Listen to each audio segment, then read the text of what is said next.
अस्सलाम वालेकुम students. I hope कि मेरी आवाज़ आपको आ रही होगी। Just make me clear that you are listening my sound.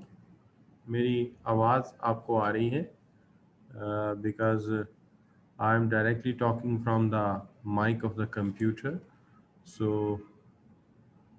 Can you let me know please participant, let me see. Okay, clear आ रही है, good, thank you thank you, that's very important कि आवाज़ आप तक क्लियर मेरी आए। तो अल्हम्दुलिल्लाह अच्छा हो गया ये। तो मैं अपने काम को आगाज़ करता हूँ। बिस्मिल्लाहिर्रहमानिर्रहीम, रब्बि इश्रह ली सदरी वयस्सिर ली अमरी वहलुल उक़दतम मिन लिसानी यफ़क़हू क़ौली। आज का जो मेरा काम है इसके अंदर मैं दो टॉपिक्स को पहले कवर करना चाहूँगा। इन दो टॉपिक्स को let me bring into your computer. आपके कंप्यूटर में पहले मैं इनको लेकर आता हूँ। ये जो दो टॉपिक्स हैं ये रिलेटेड है हमारे क्वालिटी के इश्यूज़ के साथ ही, क्वालिटी मैनेजमेंट के इश्यूज़ के साथ इनका ताल्लुक़ है। और क्वालिटी मैनेजमेंट के हवाले से हम जो है इनको डिस्कस करेंगे। पहला टॉपिक जो है मेरा वो है बेंचमार्किंग के लिए, और दूसरा जो है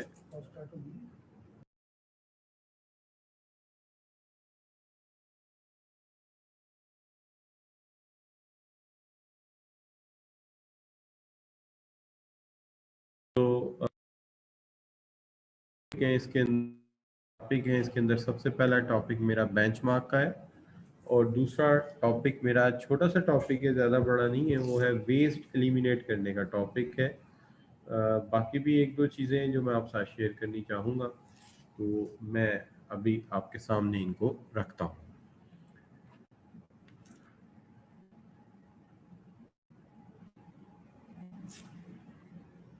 हमने अपने कल के टॉपिक में क्वालिटी, राइटर्स ऑन क्वालिटी को कवर किया था, आपको याद होगा। और अपने कल के टॉपिक में हमने जो है वो कवर किया था आपके साथ जो है वो you can say quality standards पे बात की थी। आज का हमारा जो मेन कंसर्न है उसके अंदर एक तो बेंचमार्किंग पे बात करने वाली है, और एक वेस्ट एलिमिनेशन का टॉपिक है। तो मैं दोनों को ही आज डिटेल में आपके सामने रखता हूँ। तो सबसे पहले तो स्लाइड शेयर करते हैं आपके साथ ताकि आपके सामने कोई नोटिस आ जाए। आज स्टूडेंट्स तादाद से थोड़े कम नज़र आ रहे, तो वो क्या कहते हैं कि जो चीज़ प्रोमिनेंट नज़र आ रही है वो ये है कि वो कहते हैं ना कि हमारी कौम का थोड़ा सा एक मिजाज है अपना। अच्छा, ये मिजाज जो है इसके अंदर वो कहते हैं ना वो जान की मान पाऊँ तो कुछ अर्ज करूँ। तो इसके जो बेसिक मिजाज है हमारा वो ये है, जो आम तौर पे मैंने महसूस किया है कि जब छुट्टी आने वाली होती है, जैसे 12 रबीउल अव्वल की छुट्टी हमारे पास है, बिल्कुल आ गई है, तो हम लोग दो छुट्टियां छुट्टी की खुशी में फड़का देते हैं। यानी कि दो छुट्टियां इसलिए कर देते हैं कि छुट्टी आने वाली है तो उसकी खुशी मना लें। अच्छा, और मज़ेदारी की बात यह है कि जब छुट्टियां चली जाती हैं तो उसके बाद हम 2 दिन जो है उसके गम में छुट्टी करते हैं। यानी उससे पहले 2 दिन की छुट्टी उसकी खुशी में, और उसके बाद 2 दिन की छुट्टी उसके गम में। तो ये एक ख़ास हमारा कोई माइंड सेट बन गया है, या क्या कह सकते हैं कि छुट्टियों के मामले में हम खासे जो है वो केयरलेस भी हैं, और रवैया हमारा इस तरह का है, मिजाज इस तरह का है। तो आप ये कह सकते हैं कि हम वो एक साहब थे तो उनसे मेरी बात हो रही थी छुट्टियों पे ही, तो वो कहता है कि छुट्टियां बड़ी मज़ेदार चीज़ हैं, बस इनमें एक ख़राबी है। मैंने कहा जी क्या ख़राबी? कहता ख़त्म हो जाती। यानी यू कैन सी दैट कि हम लोग छुट्टी मनाने के बड़े शौकीन हैं, और यही वजह गालिबन नज़र आ रही कि आज स्टूडेंट्स की तादाद खासी कम नज़र आ रही है। अच्छा, तो एनीवे अब हम अपने काम का आगाज़ कर देते हैं। ऐसा ना हो कि हम भी छुट्टी सेलिब्रेट करना शुरू कर दें और पता लगे जनाब के कबल वक्ती छुट्टियों पे हम जा रहे हैं। तो इस तरह की छुट्टियां अगर हम मनाएंगे ऑनलाइन कोर्स में तो कहीं ऐसा ना हो हमारी पक्की पक्की छुट्टी हो जाए। हैं?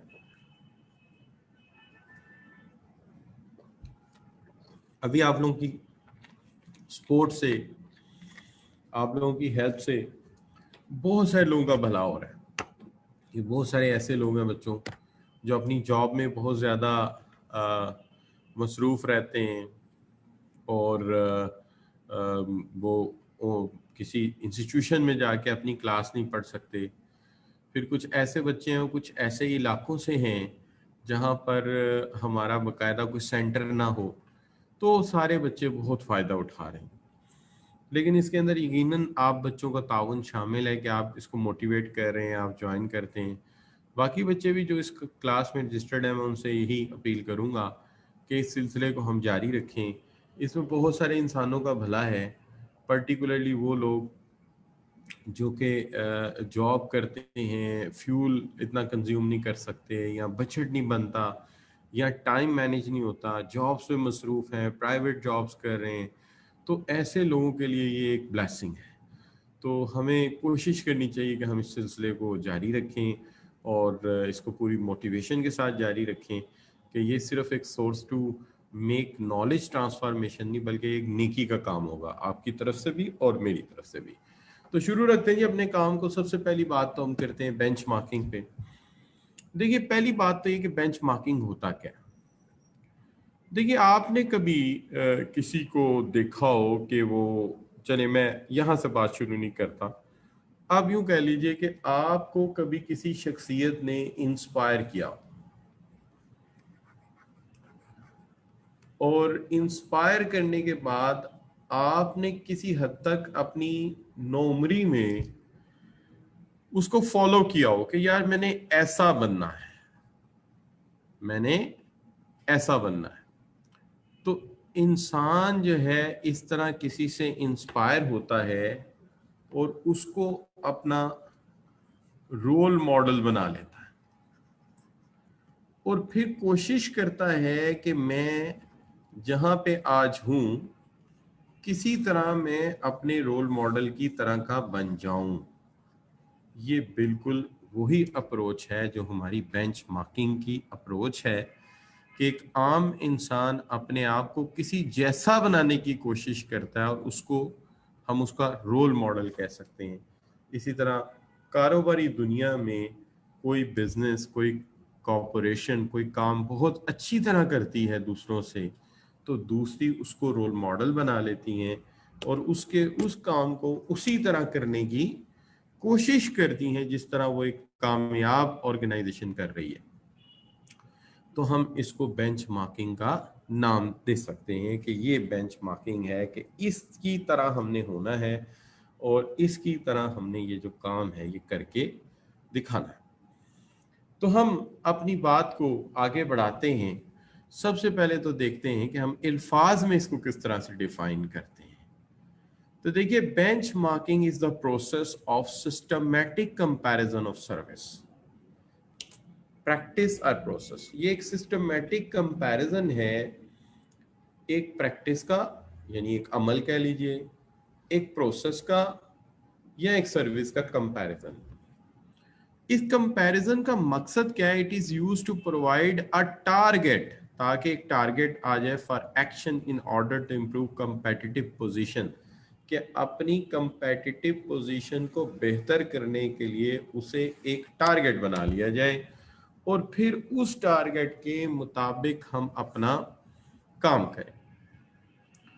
तो आप ये कह सकते हैं कि बेसिक मैटर का मतलब यहाँ पर ये है कि बेंच मार्किंग एक अमल है, बेंच मार्किंग एक सर्विस है, एक प्रोसेस है, और ये इसलिए की जाती है कि हम ये चाहते हैं कि एक कि प्रैक्टिस या एक अमल जो है, जो कि एक बेस्ट वे में हो रहा है, हम उसको कूप अप करें, हम बिल्कुल वैसा करना शुरू कर दें ताकि हम अपनी कंपेटिटिव पोजीशन को बेहतर हालत में ला सकें। तो इस हम कहते हैं ये हमारी बेंच मार्किंग है। सो मैं रिपीट करता हूं कि बेंच मार्किंग का मतलब क्या है। बेंच मार्किंग का मतलब ये है कि हम किसी टारगेट को, किसी के अच्छे काम को कूप अप करें और बिल्कुल उसी तरीके से उस काम को परफॉर्म करने की कोशिश करें। This is what we call the benchmarking. अब आगे बढ़ें तो बेंचमार्किंग को हम एक अमल का नाम भी देते हैं। यानी benchmarking is a process measuring the performance of companies product. ये एक ऐसा अमल है, ये एक ऐसा प्रोसेस है जिसके अंदर हम अपने कंपनी के प्रोडक्ट, सर्विसेज और प्रोसेसेस को अगेंस्ट एंड अदर बिजनेस के टारगेट के मुताबिक कंपेयर करते हैं ताकि ये एक बेस्ट इन क्लास हो सके। The point of benchmarking is to identify internal opportunities for improvement ताकि हम opportunities हासिल कर सके improve करने की। तो बुनियादी तौर पर नुकता वही हुआ कि हमारी नज़र में एक टॉप स्टार किस्म का अमल है, एक टॉप स्टार किस्म का प्रोडक्ट है या एक टॉप क्लास किस्म का प्रोसेस है। हम उसको आइडियलाइज करते हैं और आइडियलाइज करके हम उसको एक स्टैंडर्ड बना लेते हैं और फिर उस स्टैंडर्ड को अचीव करने की कोशिश करते हैं और अपने म्यार को इतना ऊपर लाते हैं ताकि हम इस गैप को कवर कर सकें और इस गैप को कवर करके हम उस स्टार की एक्टिविटी के बराबर पहुंच जाएं। This is what we call the bench marking. इसको हम बेंच मार्किंग का नाम देते हैं।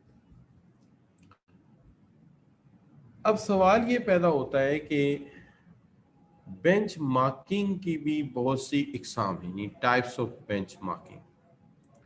तो यहाँ पे हम इसको यूं कह सकते हैं, just a minute, I think ये इसको ठीक करता हूँ पहले।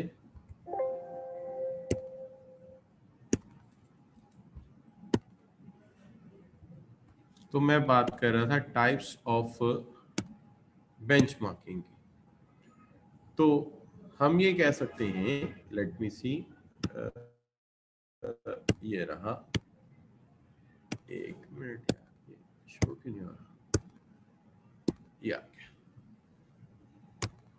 अच्छा। तो मैं ये बात कर रहा था आपके साथ कि टाइप्स ऑफ बेंचमार्किंग,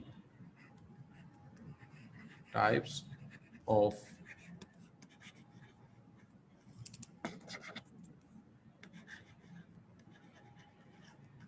बेंचमार्किंग। तो बेंचमार्किंग की टाइप्स, बल्कि हमें इसे कंबाइंड लिखना है तो मैं एम यहीं से शुरू करता हूँ, कहीं आप भी गलत ना लिखें। Benchmarking, types of benchmarking. सबसे पहली टाइप है कंपेटिटिव बेंचमार्किंग। एक ऐसा मेथड जिसमें हम कंपैरिजन करते हैं परफॉर्मेंस का इन key areas with that of your most successful competitor. अपने मोस्ट सक्सेसफुल कंपेटिटर के प्रोसेस से अपना मुआवजा करते हैं। अच्छा, इसमें भी एक बड़ी सिंपल सी बात है कि मैं एक जगह जॉब करता था तो वहां पर मैंने कोई प्रोसेस डिजाइन किया कि ये काम इस तरह से होना चाहिए। तो जो डायरेक्टर थे उन्होंने कहा कि नहीं, इस तरह नहीं करेंगे, हम इस तरह करेंगे जैसे कि फलां फर्म करती है। तो मैंने उन्हें कहा ऐसा क्यों नहीं हो सकता कि हम अपना डिजाइन करें। तो उन्होंने कहा जब तक वो इंडस्ट्रियल लीडर है हम उसको फॉलो करेंगे, जब हम इंडस्ट्रियल लीडर बन जाएंगे तो फिर हम अपने प्रोसेसेस डिजाइन करेंगे। तो first we follow the leader. बहरहाल उनकी मर्जी जो है वो कहें। तो बहरहाल आप ये कह सकते हैं, इसमें ऑब्जेक्शनेबल बात ये है, मुझे भी उस वक्त ये ज़हन में आई कि ऐसा भी तो हो सकता है कोई दूसरा इंसान सोचे और वो उससे बेहतर सोचे। येट डेट जो उन्होंने कहा मैंने मान लिया। तो हम ये कह सकते हैं कि ये है आपकी कंपेटिटिव बेंचमार्किंग, जहां पर कि आप मुआवजनाती तौर पर कंपेयर करते हैं उस इंडस्ट्री के मार्केट लीडर को, उस इंडस्ट्री के कंपेटिटर को, उस इंडस्ट्री के टॉप परफॉर्मर को जो top of the line product offer कर रहा है और उसका मार्केट में ठीक ठाक इमेज है, जो top of the line product offer कर रहा है और इसका मार्केट में ठीक ठाक इमेज है। ठीक है जी। अच्छा, तो आप में से you see hand is raised by Numan Salim. Numan Salim बेटा आप लिख कर सवाल कर लीजिए, please write down the question, question लिख कर सवाल कर लीजिए। अच्छा, तो हम ये बात कह रहे थे कि बेंच मार्किंग जो है ये हम ये कह सकते हैं कि कंपेटिटर जो है top of the line product offer जो कर रहा है कंपेटिटर, हम उसके प्रोसेसेस को फॉलो कर लेते हैं।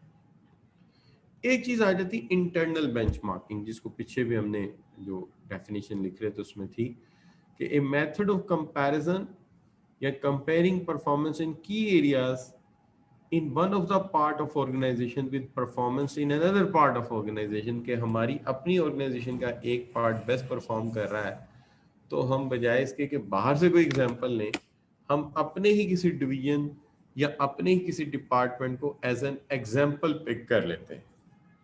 हम अपने ही किसी डिपार्टमेंट को, अपने ही किसी जो डिपार्टमेंट है उसको एज एन एग्जांपल पिक कर लेते हैं, तो ये भी एक चीज हो जाती है। दूसरी चीज जो है वो है फंक्शनल बेंचमार्किंग।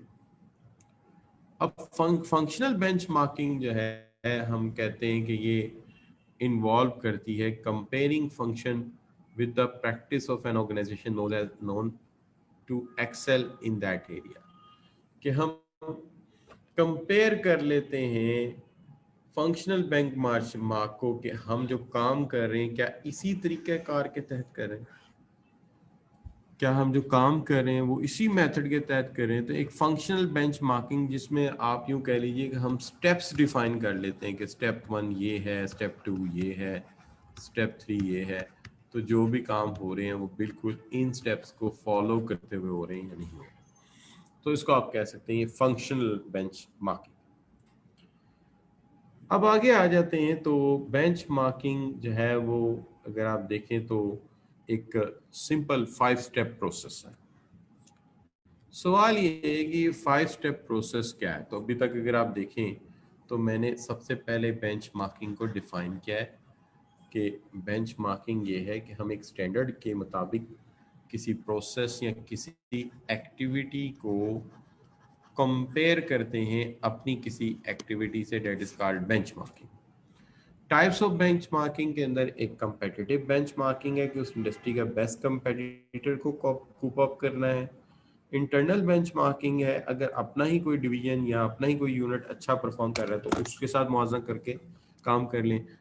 और तीसरी फंक्शनल बेंचमार्किंग है जिसके अंदर कोई काम बड़े अच्छे तरीके से हो रहा है खास स्टेप्स फॉलो करते हुए, तो उन स्टेप्स को हम फॉलो करें हर दफ़ा वो अमल जब हम फ्राहम करें। तो ये जो है बेसिकली हम इसको कहते हैं कि ये हमारा बेंचमार्किंग का असूल है। नुमान कोई बात नहीं बेटा, हो जाता है। अच्छा जी, तो अब हम सवाल ये कर रहे थे कि ये 3 चीजें हो गई। अब ये है कि ये 5 स्टेप प्रोसेस है। अब ये जो 5 स्टेप प्रोसेस है इसके अंदर सबसे पहली बात तो ये है कि पहला जो स्टेप है कि अगर हम किसी समझते हैं कि प्रोडक्ट अच्छा बन रहा है या सर्विस अच्छी बन रही है या कोई डिपार्टमेंट अच्छा काम कर रहा है, तो हम उसको चूज करें आइडियल के तौर पे। वो जो आइडियल चूज किया है इसी को हम बेंचमार्क कह सकते हैं।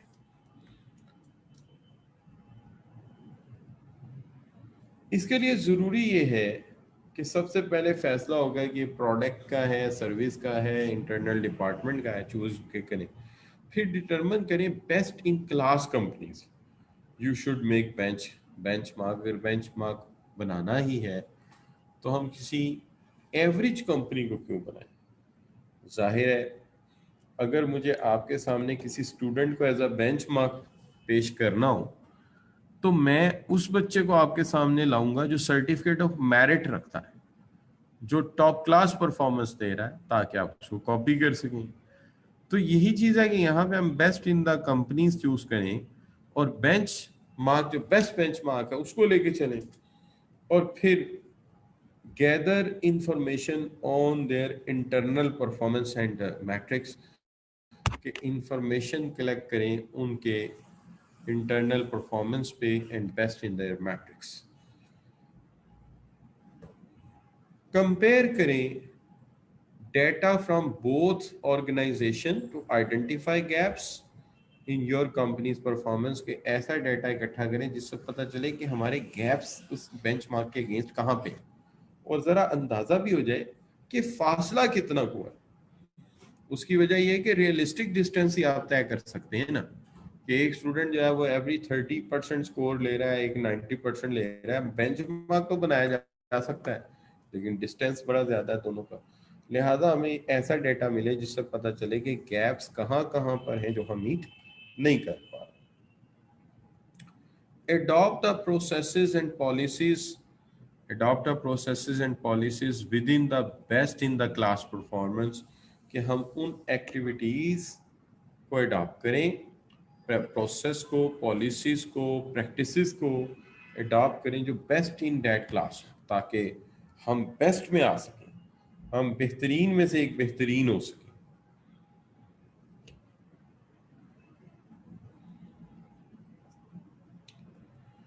बेंचमार्किंग जो है पॉइंट आउट करती है what changes will make most difference, but it's up to you to actually put up in them in place.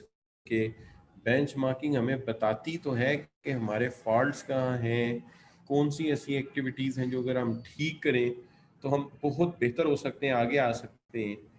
लेकिन सवाल वही पैदा होता है कि ये सब कुछ इस तरह हो सकता है कि अगर इन द रियल सेंस हम सिर्फ मेजरमेंट ना करें, उस पर काम भी करें, put in the place actually, तो तभी हम इसके अंदर कामयाब हो सकते हैं।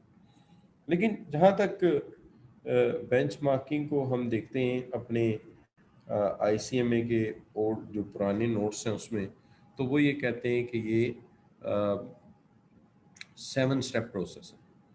पहला प्रोसेस ये है कि select process to be benchmark. कौन सा प्रोसेस है इसको बेंचमार्क करना चाहते हो, इसके लिए जिम्मेदारी लगाएं, किसकी लगानी है, असाइन रिस्पॉन्सिबिलिटी। फिर identify potential partner to benchmark against, potential partner जो बेंचमार्क अगेंस्ट करेंगे, यानी बेंचमार्क चूज भी करेंगे, तय भी करेंगे, और फिर उसके ऊपर वो डेटा कलेक्ट करेंगे और अवेल्युएट करेंगे। उसके बाद वो एक बेस्ट प्रैक्टिस फाइंड आउट करेंगे और फिर इम्प्लीमेंट करेंगे चेंज, और फिर रिव्यू करेंगे अपनी सक्सेस। दोबारा रिपीट करते हैं, पहला काम ये करेंगे कि सिलेक्ट करेंगे बेस्ट बेंचमार्क को, नंबर 1। इस मामले में जो अफराद की जिम्मेदारी लगानी है, रिस्पॉन्सिबिलिटी लगाएंगे। नंबर 2, वो potential partner to benchmark against देखेंगे, उस मामले में डेटा इकट्ठा करेंगे, फिर हम उसमें से बेस्ट प्रैक्टिस निकालेंगे, फिर हम उसको इम्प्लीमेंट करेंगे और इन दी एंड रिव्यू करेंगे। अगर गैप रह गया तो हम इस प्रोसेस को दोबारा फिर यहाँ से शुरू कर देंगे, और तब तक ये काम करते रहेंगे जब तक हम इस लूप होल को ख़त्म ना कर दें। इस तरह ये काम जारी रहेगा। सवाल ये है, एक पैदा होता है कि बेंचमार्क का पता लग गया, टाइप्स का पता लग गया, प्रोसेस का पता लग गया, अब सवाल ये पैदा होता है कि इसके की बेनिफिट्स क्या हैं, what are it's key benefits, इससे हमें हासिल क्या होगा। देखिए, सबसे पहली बात जो है इसके की बेनिफिट्स को अगर आप देखते हो तो सबसे पहली बात यह है कि इससे एम्प्लॉयज़ की अंडरस्टैंडिंग बढ़ती है कि ये काम किस तरह से हो रहे हैं, कॉस्ट स्ट्रक्चर का आइडिया होता है और इंटरनल प्रोसेसेस का पता चलता है। वरना बंदा एक, वो कहते हैं ना, एक चाल चलता रहता है, एक अमल में लगा रहता है। लेकिन आइडियली अगर पता करें कि क्या वो इन द रियल सेंस कुछ गेन कर पाता है, गेन तभी कर पाता है जब उसे एक प्रोसेस का मुआवजे का मौका मिलता है। आप यूं समझ लीजिए कि मैं इसकी मिसाल यूं दे सकता हूं कि मैं एक जगह पढ़ा रहा था, तकरीबन मुझे 3-4 साल हो गए थे, लेकिन मैंने कभी नहीं सोचा था कि यहाँ पे काम हकीकतन हो कैसे रहा। अच्छा, मजेदारी की बात यह है कि हुआ ये कि एक दफ़ा वहाँ पर उनकी कोई एफिलिएशन थी किसी यूनिवर्सिटी के साथ, और उसका नाम था PSBA मनीला, यानी Philippine school of business administration Manila.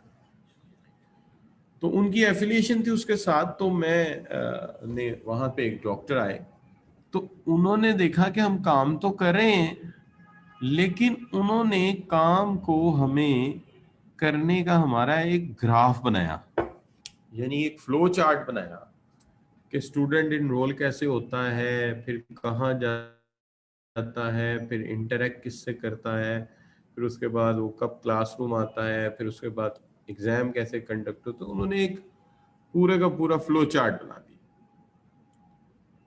अब जब उन्होंने वो फ्लो चार्ट बनाया और वो वहां पे डिजाइन करके लगाया, तो फिर अंदाजा हुआ कि यार ये तो एक पूरा प्रोसेस है। तो यही बात होती है कि जब हम उसको ग्राफ करते हैं तो अंदाजा होता है कि ये प्रोसेस क्या है, वो प्रोसेस क्या है, तो कम से कम ये तो पता चलता है कि हम किस प्रोसेस से गुजर रहे हैं, हमारे इस प्रोसेस के स्टेप्स क्या हैं।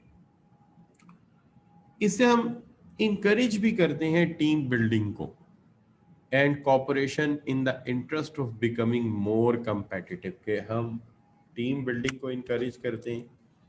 जाहिर बात है, कामयाबी जब मिलकर ली जाती है तो टीम स्पिरिट बढ़ती है, इससे ताउन बढ़ता है, इंटरेस्ट बढ़ता है और हम ज़्यादा कंपेटिटिव हो जाते हैं।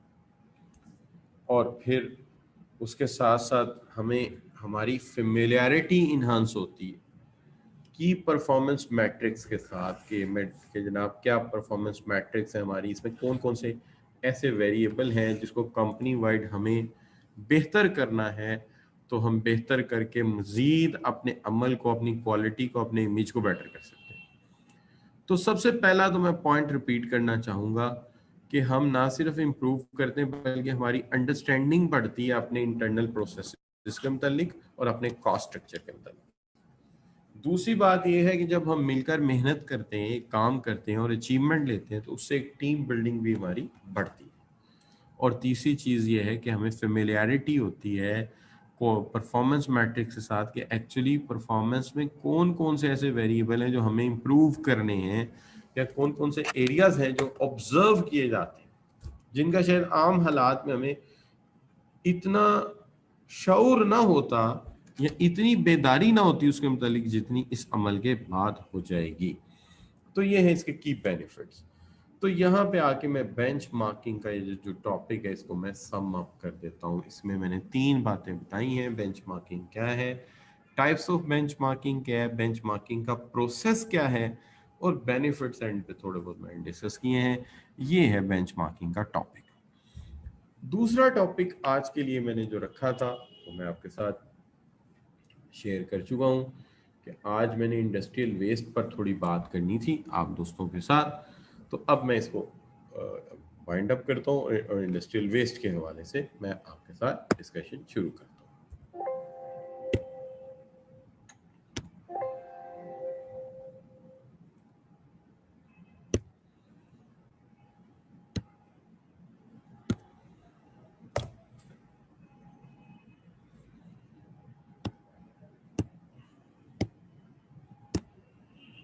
ये आ गई स्लाइड्स आपके सामने।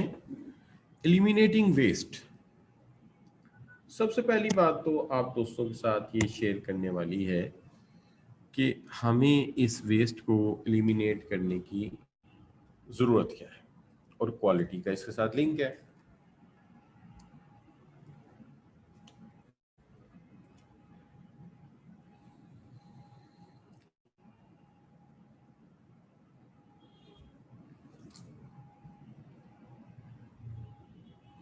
देखिए, सबसे पहले तो मैं यहाँ से जंप करके पहले आता हूँ इंडस्ट्रियल वेस्ट को हम डिफाइन क्या करते हैं। Industrial waste is waste generated by manufacturing. ये वो वेस्ट है जो मैन्युफैक्चरिंग के अमल में पैदा होता है या either by industrial process. A waste which is created during industrial manufacturing और इंडस्ट्रियल प्रोसेसेस। ये जो टाइप्स ऑफ वेस्ट आम तौर पे जनरेट होते हैं, इसमें कौन कौन सी चीजें ज्यादा पॉपुलर है। एक तो ये कि जहां पे भी हम काम कर रहे होते हैं, जाहिर है कैफेटेरियाज वगैरह तो होते हैं, तो कैफेटेरिया गार्बेज यानी पैकिंग का सामान खुलता है, जाहिर है लोग हैं तो चीजें तो लाते हैं ना रोजाना की बुनियाद पे कैफेटेरिया में, तो कैफेटेरिया गार्बेज। दूसरा मट्टी है, डर्ट है, वो तो होती है और उसके अलावा स्क्रैप मेटल हैं, कंक्रीट की चीज़ें हैं अगर वो यूज़ हो रही हैं, ट्रैश है, आप कह सकते हैं कि मेटल पीस कह लें कोई इस तरह की, या ऑयल हैं, केमिकल्स हैं, वाइल्ड प्लांट ग्रास है, क्योंकि हम ज़ाहिर है बाज़ जगह पे हम बाकायदा माली रखे तो गार्ड बाग तो मेंटेन नहीं करते, ज़ाहिर है वो जगह रखी होती है हमने अपनी किसी प्लांट फैसिलिटी के लिए, तो वहाँ ग्रास उठती है, वो जलती है, उससे भी वेस्ट क्रिएट होता है। ठीक है जी। अच्छा, ट्रीज़ हैं, वुड है, इसी तरह स्क्रैम क्लम्प हैं, ये फालतू पड़े होते हैं, और इसी तरह सिमिलर अदर वेस्ट होते हैं। ये तो ये सारा हमारा इंडस्ट्रियल वेस्ट है, जिसके अंदर कंक्रीट है, ऑयल है, स्टील के पीसेस हैं। अगर बहुत बड़ा लैंड एरिया है तो वहाँ पे फालतू की हुई जंगली घास है जो जल जाती है, फिर गल सड़ जाती है, वो भी हमारा वेस्ट है। इसकी शक्ल अगर आप देखें तो मैंने एक तस्वीर लगाने की कोशिश की थी ताकि मैं आपको समझा सकूं कि इंडस्ट्रियल वेस्ट। अब इंडस्ट्रियल वेस्ट के बारे में बड़ी जो मज़े की बात ये है कि मैंने एक वर्कशॉप अटेंड की थी, बड़ा ज़माना जवानी में, आप कह लीजिए आज से कोई 10 साल पहले, 12 साल पहले। तो उसमें मैंने ये नोट किया था, यानी वहाँ पे मैंने सवाल किया तो उन्होंने जवाब दिया कि अगर हम सिर्फ पीतल के, तांबे के और जो है सिल्वर के पीस इकट्ठे छोटे छोटे पड़े हैं वो फेंक दें, तो उससे भी ऐसी रेडिएशन फायर होती है, उससे भी ऐसी लेयर फायर होती है कि उससे भी पोल्यूशन पैदा होता है, यानी वो भी पोल्यूशन का बायस बनती है। इसलिए अगर कोई कहे कि इससे पोल्यूशन पैदा नहीं होता, इससे भी पोल्यूशन पैदा होता है। अब जहां तक सवाल है हमारा यहाँ तक कि अगर हम बात करें पोल्यूशन के हवाले से कि हम किस तरह से वेस्ट को रिड्यूस कर सकते हैं, वेस्ट तो है लेकिन रिड्यूस कैसे करेंगे इसको, तो सवाल ये है कि how to reduce the waste, the way to reduce waste and reduce cost in result of it. देखिए, सबसे पहली बात तो ये है कि हमें एक एफिशिएंट इन्वेंट्री मैनेजमेंट करनी चाहिए। यानी आप ये कह सकते हैं कि अगर हम फजूल में इन्वेंट्री में चीज़ें भरे रखें और वो चीज़ें इस्तेमाल ना हो तो दो बड़े नुकसान होंगे। एक नुकसान तो सीधा सा है कि जी जितना ज़्यादा हमने इन्वेंट्री को भर के रखा है वो इन्वेंट्री में चीज़ें इस्तेमाल नहीं हुई, कुछ तो वक्त के साथ साथ एक्सपायर होंगी, ज़ाहिर है कॉस्ट बढ़ेगी हमारी, एक्सपायर होने के बाद डेफिनेटली वो वेस्ट का हिस्सा बन जाएंगी। तो अगर हम इन्वेंट्री को ज़रा जिम्मेदारी से मैनेज करें या इन्वेंट्री को प्रॉपर वे में मैनेज करें तो फिर डेफिनेटली ये प्रॉब्लम नहीं होगा, और जो चीज़ें हैं, जो मटेरियल है, वो उतना ही हो जितनी हमें ज़रूरत है, और हम एफिशिएंटली उसे इस्तेमाल करें। तो जो स्टॉक फजूल में हैजर्डियस स्टॉक है, मटेरियल है, वो जनरेट ही नहीं होंगे क्योंकि आपने उतना ही मंगवाया जितना इस्तेमाल हो गया। तो एक तरीका कार तो ये हो सकता है। दूसरा ये हो सकता है कि हम पैकेजिंग मटेरियल जो है वो रिड्यूस करें। देखिए, पैकेजिंग मटेरियल अगरचे हमारा इंडस्ट्रियल इनर प्रॉब्लम नहीं होता इसमें इतना, हम पैक करते हैं और कंज्यूमर को सेंड कर देते हैं, कंज्यूमर तक चीज़ चली जाती है। लेकिन ये जो पैकिंग मटेरियल है ये अल्टीमेटली कहीं ना कहीं जाके वेस्ट ज़रूर पैदा करता है। वो बेशक कंज्यूमर के घर में जाके करें या जो भी है, but it will enhance the waste of the paper, waste of the thermocol sheets, और ये सारी चीज़ें आती हैं। और ऑब्वियसली अगर ये लोग जैसे हमारे यहाँ, तो आप जानते हैं कि वेस्ट जो है वो प्रॉपर तरीके से डिस्पोज ऑफ नहीं होता, तो फिर फर्दर पोल्यूशन फैलाता है और उससे मजीद इन्वायरमेंट कंटेमिनेट होती है। तो ये एक सीरियस मसला है।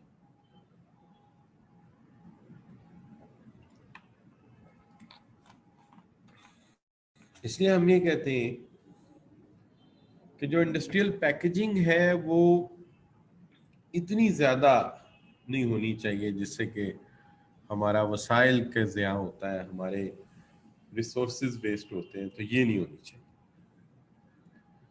अब जहां तक सवाल है कि अगर आप ये सोचें कि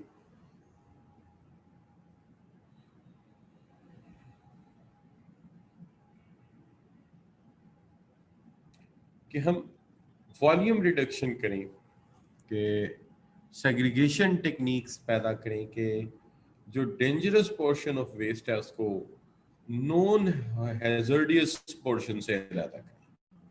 यानी बाज ऐसे वेस्ट होते हैं जो खासे खतरनाक होते हैं, और बाज ऐसे वेस्ट होते हैं जो ज्यादा हैजर्डियस नहीं होते।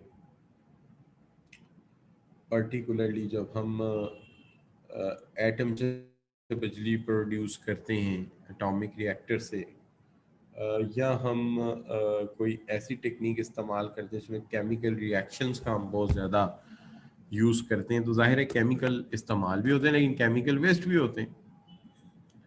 जैसे आपने ये फैक्ट्रीज देखी होंगी जो पीवीसी पाइप बनाती हैं सैनिटेशन के, और पीवीसी पाइप बनाती हैं इसके गैस वगैरह के, प्लास्टिक पाइप्स।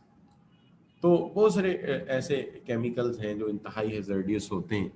तो हमें कम से कम ये कर लेना चाहिए कि इनकी सेग्रीगेशन कर देनी चाहिए, अलहदा कर लेना चाहिए। जो ज़्यादा पुरखतर वेस्ट है वो अलहदा हो जाए, और जो लेस हैजर्डियस है या कम नुकसानदेह वो अलहदा हो जाए। तो इससे हम कॉस्ट ऑफ वेस्ट डिस्पोजल काफ़ी हद तक कम कर सकते हैं। अच्छा, दूसरी चीज़ आ जाती है कि हम रिकवर करें, रीयूज करें। पॉपुलर टर्म है रिसाइकलिंग। देखिए, पेपर हो गया, प्लास्टिक हो गया, मेटल हो गया, इसमें से बेशुमार चीज़ें ऐसी हैं जो रिसाइकिल होकर यूज़ हो सकती हैं। अगर जो रिसाइकल्ड मटेरियल अक्सर औकात उतने सॉलिड या उतने स्ट्रॉन्ग नहीं होते जितना हम सोचते हैं, येट डेट हम ये जानते हैं कि बहुत सारे ऐसे मेथड हैं जिसके अंदर हम जो है अपने इस वेस्ट को रिड्यूस कर लेते हैं। लिहाजा बहुत सारे ऐसे मेथडोलॉजी या तरीक़ाकार हो सकते हैं, तो हम इसको रिकवर कर सकते हैं, रीयूज कर सकते हैं इन चीज़ों को। तो ये भी एक मेथड है। उसके बाद बात आ जाती है मिनिमाइज द वाटर यूजेज। अब देखिए, एक कॉन्सेप्ट यकीनन हमने पहले भी डिस्कस किया था, इससे पहले जो है फंडामेंटल्स ऑफ मैनेजमेंट में, और इससे पहले एक आध बार मैंने बात की थी आपके साथ, और वो थी sustainable use of the materials. Sustainable use of materials, कि मटेरियल्स का ऐसा यूज किया जाए जो सस्टेनेबल हो। तो सस्टेनेबल यूज ऑफ मटेरियल की जब आप बात करते हैं तो इसका मतलब ये होता है कि देखिए, बाज़ रिसोर्सेज अल्लाह ताला ने दिए हमें ज़रूर हैं, लेकिन वो लातादाद नहीं है। बहरहाल कि आप जितना दिल चाहे आप उन्हें वेस्ट करें। तो कभी आपको इत्तेफाक हो तो मैं लाहौर में जिस जगह मेरी रहाइश है उसके पीछे एक बहुत बड़ा जो है करीब से एक बहुत बड़ा ड्रेन गुजरता है, नाला है, गंदा नाला है, तो उसको हम कहते हैं हडियारा ड्रेन। तो जो हडियारा ड्रेन है वेरी ह्यूज इन साइज, है। उसके पास से अगर आप घुसे आपको शायद डर लगे कि यार ये तो पता नहीं कितना बड़ा कोई समंदर है। लेकिन वहां पे जो इंडस्ट्री लगी है उसको देखकर इंसान को इतना दुख होता है कि 12 इंच का पाइप है, और 12 इंच के पाइप में से फुल फ्लेज पानी आ रहा है मुसलसल, और वो पानी जो है वो नाले में गिर रहा है आके। यकीनन अंदर कोई केमिकल्स के साथ मिला के कोई चीज वॉश की जा रही है, और वॉश करके वाटर वेस्ट किया जा रहा है। अब सवाल ये है कि खुदा के बंदो, अगर इस मिकदार में आप पानी ज़ाया करते जाओगे तो कब तक ये पानी तुम्हें मिलता रहेगा? जमीन की सतह में तो आप बच्चे जानते ही हैं कि पहले ही पानी की जो सतह है वो नीचे से नीचे, नीचे से नीचे जा रही है, और हम जो है इसके अंदर पहले से ही एक मुश्किल का शिकार हैं। तो अगर इसी तरह से काम होता रहा तो फिर तो बड़ा डिफिकल्ट हो जाएगा हमारे लिए इसे अमल को आगे बढ़ाना, रिटेन करना। तो वसाइल जो है वो ज़ाया होते जाएंगे। अब सवाल ये है कि क्या वसाइल को इसी तरह से हमने ज़ाया करते जाना है? नहीं, ये तो हमारे लिए मुमकिन नहीं है। और ऑब्वियसली ये बड़ा आसान मामला नहीं है जिस तरह से हम कहें कि इट्स वेरी सिंपल, कोई बात नहीं, होने दो वेस्ट। तो देखिए ये जो है ये प्रॉपर चीज़ नहीं है। सस्टेनेबल यूज़ होना चाहिए चीज़ों का, ताकि हम जो है वो चीज़ों को ज़ाया होने से बचा सकें। तो इसका नुकसान जो है वो ये है कि पानी सतह ज़मीन से नीचे जाता जाएगा और एक वक्त आएगा पानी बहुत ज़्यादा स्कैर्स हो जाएगा, बहुत ज़्यादा कमियाब हो जाएगा, और फिर ये महंगा दस्तयाब होगा और आने वाली नस्लों के लिए शायद कोई, अल्लाह ना करे, कोई ड्राइनेस फेस फेस करनी पड़ जाए। तो ये बड़ा मुश्किल है। लिहाजा हमें ये चाहिए कि ये जो कुदरती अतियात हैं, पानी है, इसको वेस्ट से बचाएं, और जो वाटर हम बहा रहे हैं, ज़ाया कर रहे हैं, उसी को रीप्रोसेस करके दोबारा यूज़ कर लें। उसमें कौन सी ऐसी कोई बड़ी बात है? जैसे कार वाश पे तो कम से कम किया जा सकता है। कार वाश में तो बल्कि रीप्रोसेस किए बगैर दोबारा फिर उस पानी को आप इस्तेमाल कर सकते हैं। सिर्फ उसके अंदर वो क्या होती, वो देसी जुबान में कह रहे हैं एक छलनी लगा लें, तो छलनी से रेत और मिट्टी के ज़रात अलहदा कर दें, दोबारा यूज़ कर लें उसको। उसमें कौन सा ऐसा मसला है कि गाड़ी को आप जो है वो कंटेमिनेटेड वाटर से थोड़े से धो देंगे तो गाड़ी के ऊपर कोई इन्फेक्शन हो जाएगा? तो ये तो कोई ऐसा मसला नहीं है। लेकिन हम जो है हम वेस्ट ऑफ वाटर जो है बहुत ज़्यादा कर रहे हैं, और जिस अंदाज से हम पानी को ज़ाया कर रहे हैं, अगर इसी तरह से ये रविश हमने बरकरार रखी, इसका बड़ा संगीन नतीजा निकल सकता है। तो एक चीज़ इसके अंदर ये आ जाती है। अब जब आप आगे बढ़ते हैं तो मामला जो है वो ये भी है कि एस्टेब्लिश प्रिवेंटिव मेंटेनेंस स्केड्यूल। देखिए होता ये है कि जब हमारे ब्रेक डाउन होते हैं ना इंडस्ट्री में, यानी चीज़ें, प्रोडक्शन का प्रोसेस रुकता है, प्लांट ख़राब होता है, मशीन ख़राब होती है, या मशीन गलत प्रोडक्शन करती है, तो इससे बहुत ज़्यादा वेस्ट प्रोड्यूस हो जाता है। यानी ज़ाहिर है बहुत सारा इनपुट ज़ाया होती है, वो फिर इनपुट दोबारा लेकर आओ, उस इनपुट को दोबारा इस्तेमाल करो, तो ये खासा कॉस्टली प्रोसीजर है, ये महंगा पड़ जाता है। लिहाजा ये भी हमारे लिए नाकाबिले बर्दाश्त है। इसलिए बेहतर ये है कि हम प्रिवेंटिव मेजर्स जो हैं वो लेते रहें। फिर इसके बाद एक चीज़ आ जाती है जिसको हम कहते हैं label and organise warehouse properly. अपना जो वेयर हाउस है उसे प्रॉपर तरीके से जो है वो आप मेंटेन करें। वजह वजह ये है कि देखिए अगर आप इसको प्रॉपर तरीके से मेंटेन नहीं करते, प्रॉपर तरीके से आप इसको मैनेज नहीं करते, तो बहुत सारे नए एम्प्लॉयज़ आते हैं और वो नए एम्प्लॉयज़ जो हैं वो चीज़ों को मिसअंडरस्टैंड करेंगे, चीज़ों को मिसअंडरस्टैंड करेंगे, गलत चीज़ें उठा के रख देंगे या उनको मिस हैंडल करेंगे, जिससे ब्रेकेज पैदा होगी, टूट फूट पैदा होगी, और चीज़ें जो हैं वो गलत यूज़ होने की वजह से भी वेस्ट प्रोड्यूस होगा। लिहाजा राइट वे में ये बड़ा ज़रूरी है कि लेबल कर दिया जाए, ऑर्गेनाइज कर दिया जाए वेयर हाउस को प्रॉपरली। इससे भी काफ़ी फ़र्क पड़ सकता है। बहरहाल हम इस टॉपिक को इससे ज़्यादा लिफ्ट नहीं करा सकते, तो यहाँ पे हम इसको वाइंड अप कर देते हैं। ये को इंडस्ट्रियल वेस्ट का टॉपिक है।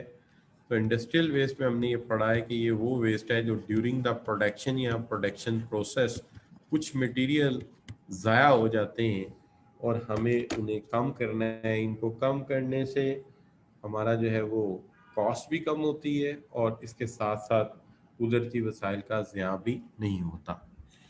तो ये आज का दूसरा टॉपिक है। तो अभी तक जो टॉपिक पढ़े उसके अंदर एक तो बेंच मार्किंग का टॉपिक आपने पढ़ा और दूसरा इंडस्ट्रियल वेस्ट का टॉपिक।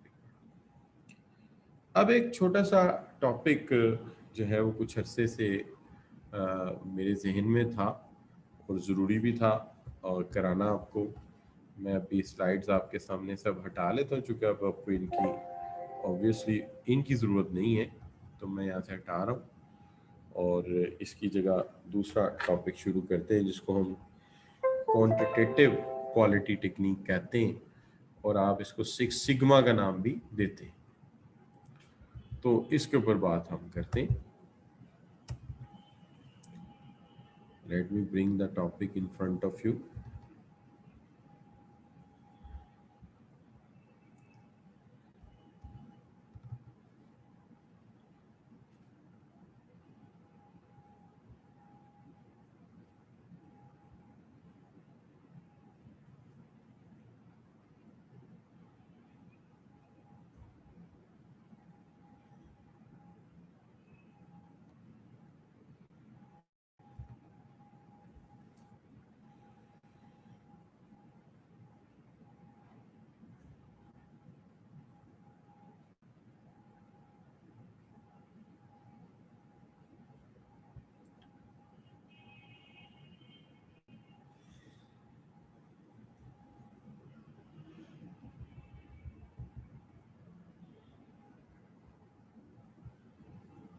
तो मैं आपके सामने अभी ये स्क्रीन रखने वाला हूँ।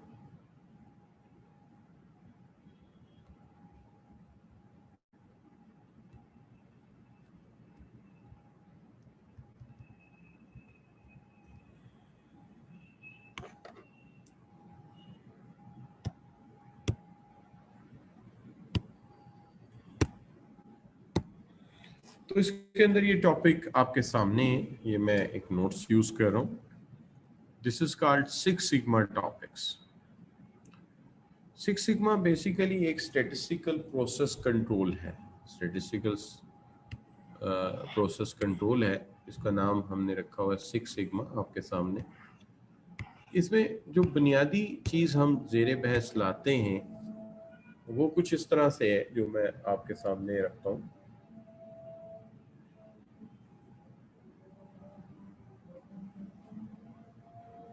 यहाँ अजान की आवाज काफी जोर से आ रही, बस एक मिनट ठहरिएगा।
जी स्टूडेंट्स, तो हम बात कर रहे थे आपके साथ सिक्स सिग्मा के कॉन्सेप्ट पे। अभी आपने देखा, इसी को हम कंटिन्यू करते हैं सिक्स सिग्मा को। देखिए बेसिकली जो आपका स्टैटिस्टिकल प्रोसेस कंट्रोल है, इसको शुरू किया था 1980s में, जो है मोटरोला कंपनी ने।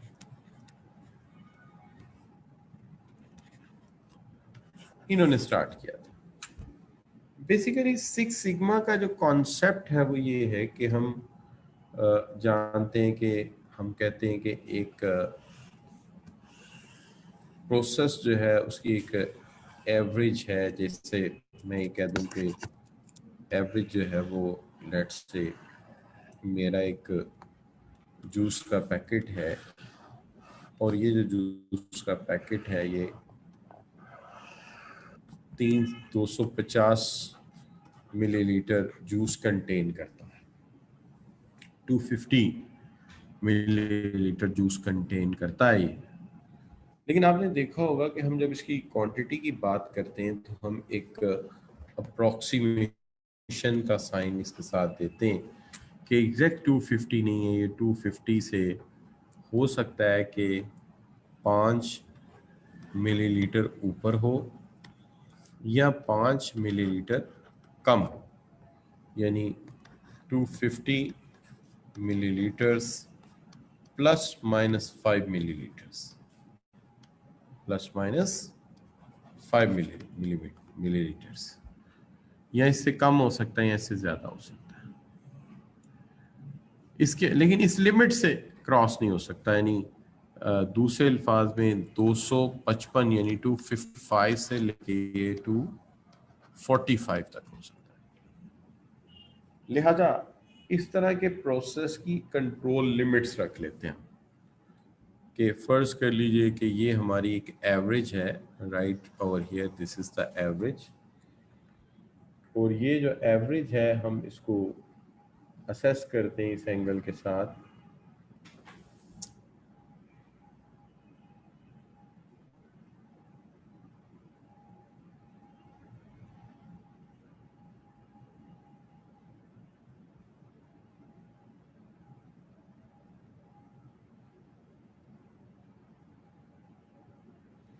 तो हम इसको असेस करते हैं इस तरह के, इसका मीन जो है डेट इज इक्वल टू 250।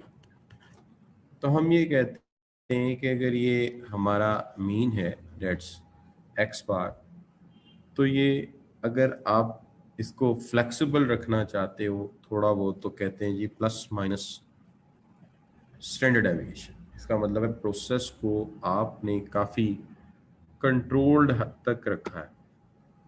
इसका मतलब प्रोसेस को आपने काफ़ी हद तक कंट्रोल में रखा है, यानी यू कैन सी दैट के अगर ये लिमिट थोड़ी होगी तो इसका मतलब है फ्लक्चुएशन अलाउ है मीन में एक स्टैंडर्ड डेविएशन माइनस कर देना या मीन में एक स्टैंडर्ड डेविएशन प्लस कर देना। लेकिन अगर आप इसमें लचक इससे भी ज़्यादा रखना चाहते हैं तो आप ये स्टैंडर्ड जो है इसको ज़्यादा नीचे ले जा सकते हैं, प्लस माइनस 2 स्टैंडर्ड डेविएशन, यानी स्टैंडर्ड डेविएशन से थोड़ा और ज़्यादा या कम।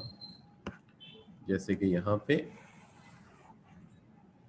ज़्यादा एक्सटेंड कर देते हैं तो एक स्टैंडर्ड डेविएशन दो दफ़ा उसमें से और दो दफ़ा ऐड कर दिया 2 स्टैंडर्ड डेविएशन।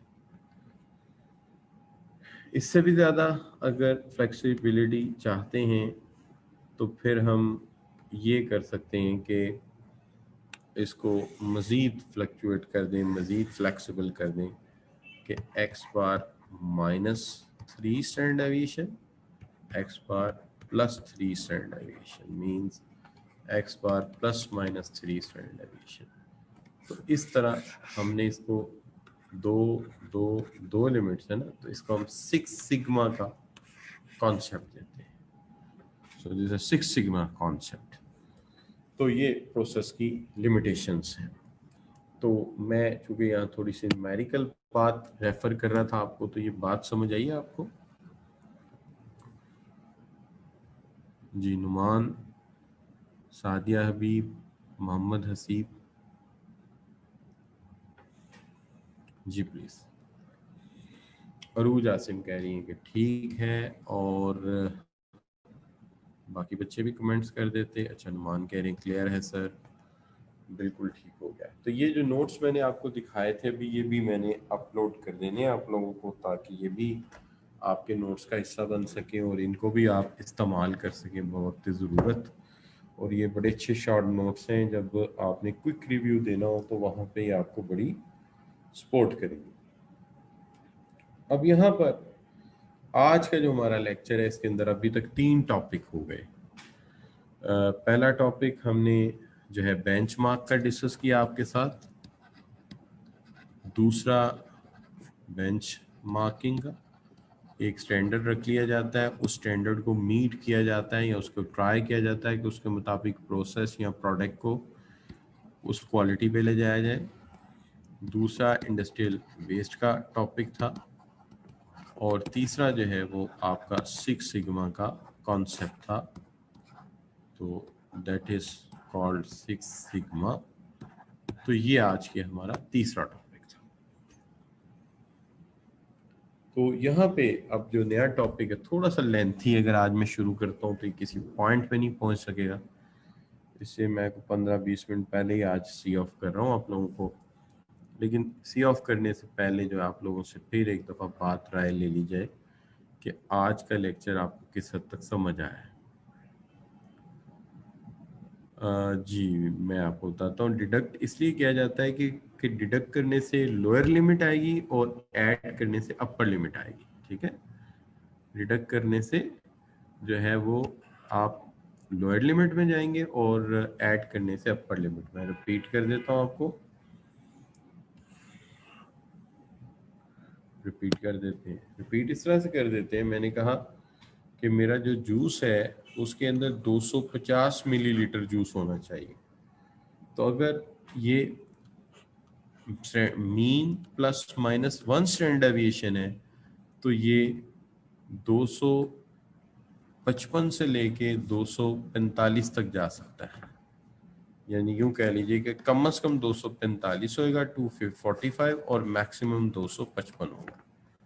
लेकिन अगर स्टैंडर्ड एविएशन 5 मिलीलीटर है और मैं म्यार रख देता हूं +-2 स्टैंडर्ड एविएशन, तो फिर इसका मतलब ये होगा कि 250 मिलीलीटर में से जो है या तो 10 मिलीलीटर ज्यादा होगा या 10 मिलीलीटर कम होगा, क्योंकि स्टैंडर्ड एविएशन अगर 5 है 2 से मल्टीप्लाई हो गई तो 10 हो गया। अब इसका मतलब इसका फ्लक्चुएशन 240 से लेके 260 तक जा सकता है। और अगर 3 कर देता हूं +-3 स्टैंडर्ड एविएशन, तो ये 3 × 5 यानी कि हो जाएगा 250 मिलीलीटर +-15 मिलीलीटर, तो ये हो जाएगा 235 मिलीलीटर से लेकर 265 मिलीलीटर तक हो सकता है। तो ये फ्लक्चुएशन का म्यार ज्यादा हो जाएगा, ये चीज है। अब बताइए आपको समझ आ गई बात की? जी शाबाश। आमना कह रही है गॉट इट, बिल्कुल ठीक हो गया बच्चों। तो यहाँ पे फिर आज का लेक्चर हम वाइंड अप कर देते हैं, ठीक है जी।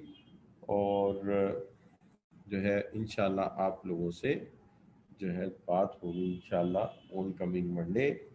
तब तक जो है ये लॉन्ग वीकेंड भी आप इंजॉय कर चुके होंगे, और इस वीकेंड पे आप जो है सेलिब्रेट करेंगे 12 रबीउल अव्वल इंशाल्लाह, हमारे नबी के वसल्लम की पैदाइश का दिन है। तो इंशाल्लाह आप लोगों से मुलाकात होगी, मेरे लिए भी दुआ कीजिएगा। तो सी यू इंशाल्लाह on Monday. Thank you very much for your joining. Allah.